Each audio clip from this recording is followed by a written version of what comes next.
Apartment ಬಳಿ ಗಾರೆ ಕೆಲಸ ಮಾಡ್ತಾ ಇದ್ದಂಥ ದಂಪತಿಯ ಬಳಿ ಮಗುವನ್ನ ಕರೆತಂದಿದ್ದು ಸೋನು ಶ್ರೀನಿವಾಸ್ ಗೌಡ.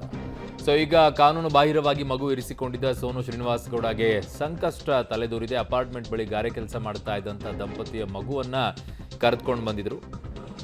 ಸೋನು ಮನೆಗೆ ಅವಾಗವಾಗ ಬರ್ತಾ ಇತ್ತು ಆ ಬಾಲಕಿ. ಸೊ ಮಗುವನ್ನ ತಾನೇ ಸಾಕೊಳ್ಳೋದಾಗಿ ರಾಯಚೂರಿನಿಂದ ಕರೆತಂದಿರ್ತಾರೆ.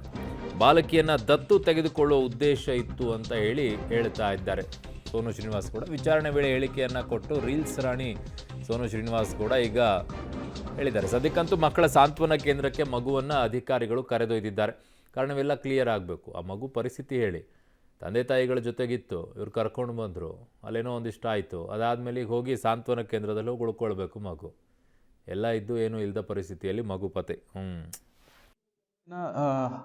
ಬ್ಯಾಡರಳ್ಳಿ ಪೊಲೀಸ್ ಠಾಣಾ ವ್ಯಾಪ್ತಿಯಲ್ಲಿ ಈ ಮಕ್ಕಳ ಮತ್ತು ಮಹಿಳಾ ಕಲ್ಯಾಣ ಇಲಾಖೆಯಿಂದ ಒಬ್ಬರು ಅಧಿಕಾರಿ ಬಂದು ಒಂದು ಕಂಪ್ಲೇಂಟ್ ಕೊಡ್ತಾರೆ ನಮ್ಮ ಬ್ಯಾಡರಳ್ಳಿ ಪೊಲೀಸ್ ಠಾಣೆಗೆ. ಏನಂದರೆ ಒಬ್ಬರು ಸೋನು ಗೌಡ ಅಂತ ಹೇಳಿ ಒಬ್ಬರು ಸೆಲೆಬ್ರಿಟಿ ಅಂತೆ, ಅವರು ಒಂದು ಮಗುನ ಅಡಾಪ್ಟ್ ಮಾಡ್ಕೊಳ್ತಾರೆ. ರಾಯಚೂರಿಂದ ತಂದು ಒಂದು ಮಗುನ ಅಡಾಪ್ಟ್ ಮಾಡ್ಕೊಳ್ತಾರೆ, 8 ವರ್ಷದ ಮಗುನ. ಅದನ್ನು ಅಡಾಪ್ಷನ್ ಪ್ರೊಸೀಜರ್ನ ಸರಿಯಾಗಿ ಫಾಲೋ ಮಾಡಿಲ್ಲ ಅಂತ ಹೇಳ್ಬಿಟ್ಟು ಅವ್ರ ಕಂಪ್ಲೇಂಟಲ್ಲಿ ಕೊಡ್ತಾರೆ.